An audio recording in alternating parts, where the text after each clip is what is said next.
Thank you, Katrina, for those stirring remarks. I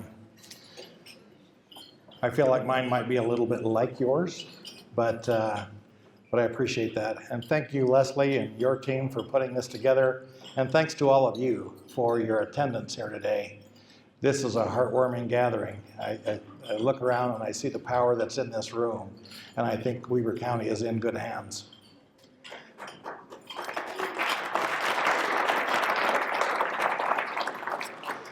Well, it's an honor to be with you today at our Lincoln Day gathering, a time not just for fellowship, but for reflection on who we are as a party and what we stand for.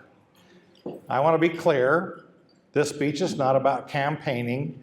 It's about our party. It's about strengthening the foundation that allows good candidates and good governance to exist in the first place. If you have questions about my campaign, please feel free to visit with me at my booth outside or at my table later. Our party rose to national prominence with the election of Abraham Lincoln, and ever since, we have been grounded in something deeper than personalities or momentary issues. We have become a party of principles. Think about how far this country has come since Lincoln.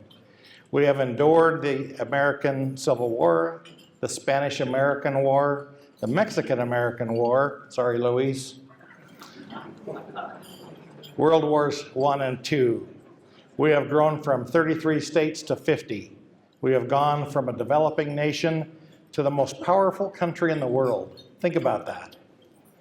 And through all of that change, one thing has remained constant: the importance of principle. In modern times, one of the clearest differences between Republicans and Democrats is this: Republicans have historically made decisions by filtering ideas and solutions through principles, while many Democrats approach decisions as issue-based voters. That distinction matters because when we abandon principles, we begin to drift and we lose direction.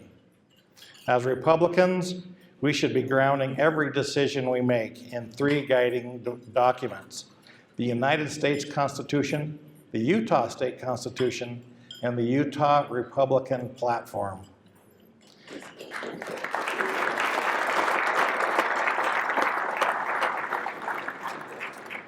These are not suggestions.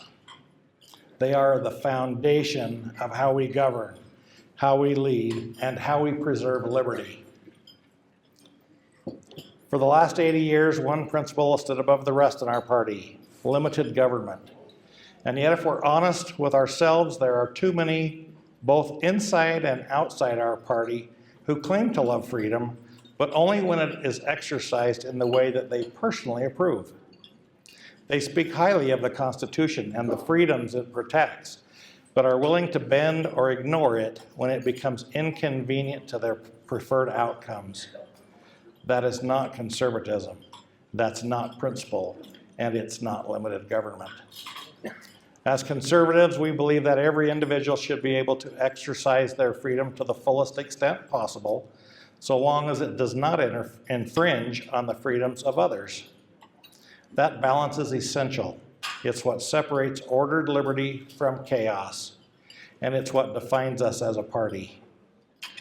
Those who deliberately create barriers to the exercise of freedom, whether they sit across the aisle or within our own ranks, are not advancing Republican principles. That's why today is not just about gathering, it's about recommitting. I ask you to do two things. First, continue to support the party. Many of you already have today by paying to be here, and that matters. Don't forget to join the Red Club, but I expect Leslie will talk about that a little later, right? Maybe. A strong party is essential to advancing the principles we believe in. Second, and just as important, hold one another accountable. Hold me accountable. Hold every elected official accountable for the decisions that they make.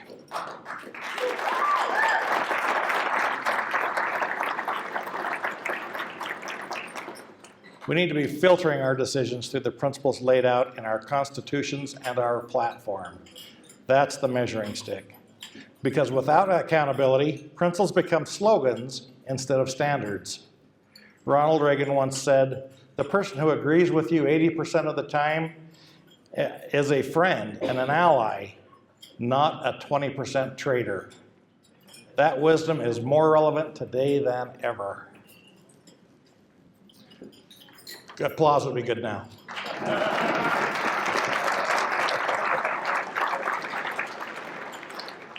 Litmus tests based on individual issues rather than enduring principles have no place in our party. The only true test should be this: do you believe in limited government and maximum freedom? If the answer is yes, then we have common ground.